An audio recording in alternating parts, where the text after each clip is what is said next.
Let's talk about the Buccaneers and the Saints. Nathan referenced the Buccaneers real quickly there.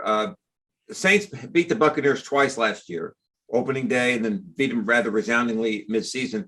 And here we go again. I mean, the Buccaneers go to New Orleans and can't beat the Saints. Brady uncharacteristically throws an interception when the game was basically on the line. I mean, I think they were only down by a couple points, the Buccaneers. All they needed was a field goal.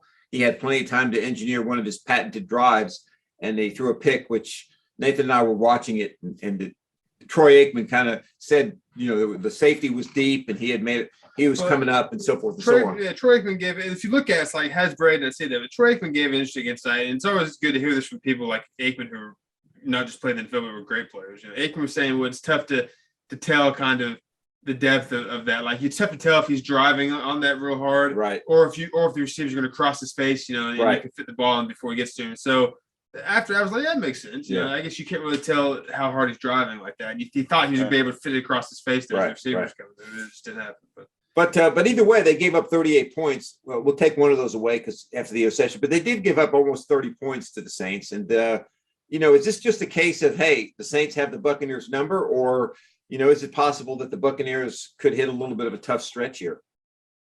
I think it's more of a case of they might have their number, and that I think Saints have a pretty good home field advantage for some reason. Like the dome that they play in down there, it suits them well. There's something about it. Like I think it's hard for teams to go in there and win for one reason or another. And I think that also, you're seeing now that I think Sean Payton's a pretty good coach. Like for years they had Drew Brees, right? But now without him, they didn't just fall off a cliff here. They're 5-2, and I wouldn't put them in that top three, like I keep saying, the Rams, Packers, Buccaneers quite yet, but they're a good team, and really, like I said, in the past 15 years or so, or since Peyton's been there, they haven't really just had like a horrible season where they've won like 3 or 4 games. They're always competitive, especially at home, and I think it's just you just chalk it up to they have their number and you move on. Like it's similar to last year when the Buccaneers lost to the Bears in Chicago, and Brady forgot what down it was at the end of the game, and it was about this point in the season too, and you're like, oh, how'd they lose that game? And they went on to win the Super Bowl. So I wouldn't read too much into it. Yeah, I think if you look at their schedule, I see them being no worse than 13-4, probably 14-3. I mean, they have a bye this week. Then they're at the Redskins. They host the Giants, and they're at the Colts. 3 games they're going to win. They're at the Falcons, another win. Then they play the Bills in December, which that's going to be a challenge. And then they play the Saints again, which obviously is going to be a challenge. And then they finish with the Panthers, the Jets, and the Panthers. So, they're not going to lose. To me, the only games that are losable are the Bills and the Saints. Yeah. Do you guys think that the Winston injury will affect him? Do you think he's that much better than Trevor Siemian, where you're gonna see a drop off, or is it kind of like, okay, it's kind of similar with the quarterback situation? You want to answer that first, or want me to answer it first, Nathan? I guess I'll answer it. I want to say no. You want to see a drop? Let me put it this way. You see, I think there's a drop off in potential. Yeah.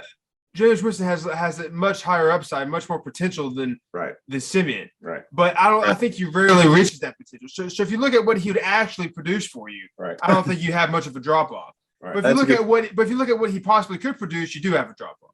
I agree. That's well said. Yeah. Yeah, that's a good way to say it, Nathan. I never thought of it quite that way. I guess I would look at it similar that, with Winston, there's a large margin for error, right? I mean, he could throw 5 touchdowns like he did in game 1, and then throw 2 picks the next week. Simeon's going to be more of a tighter curve if you're looking at a distribution. Probably less turnovers, that's true. Yeah, and he's not going to give you that 5 touchdown game. He's more of a game manager.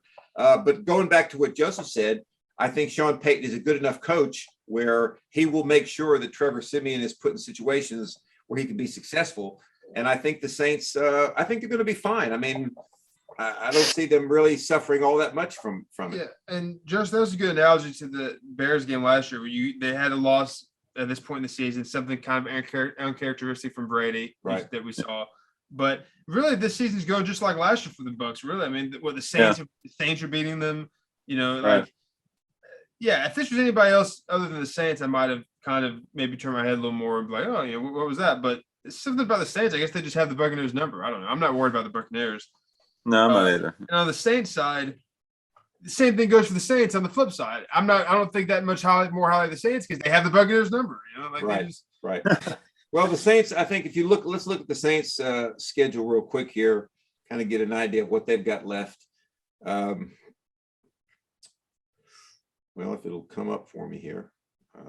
I have it here. If You have it? All right. They host the Falcons. Okay. And they're at the Titans. Yeah, right. You can go ahead. No, they host the Falcons, at the Titans, at the Eagles, host the Bills, host the Cowboys, at the Jets, at the Buccaneers, host the Dolphins, Panthers, Falcons. So, yeah, mostly winnable games. Maybe the Cowboys and the Buccaneers again. I think the Falcons could beat in one of those games. They could, but Falcons don't impress me. No, they don't, but I think they could beat them. Yeah, they could. You're right. But, yeah, we'll see. I mean, we'll see about the Saints.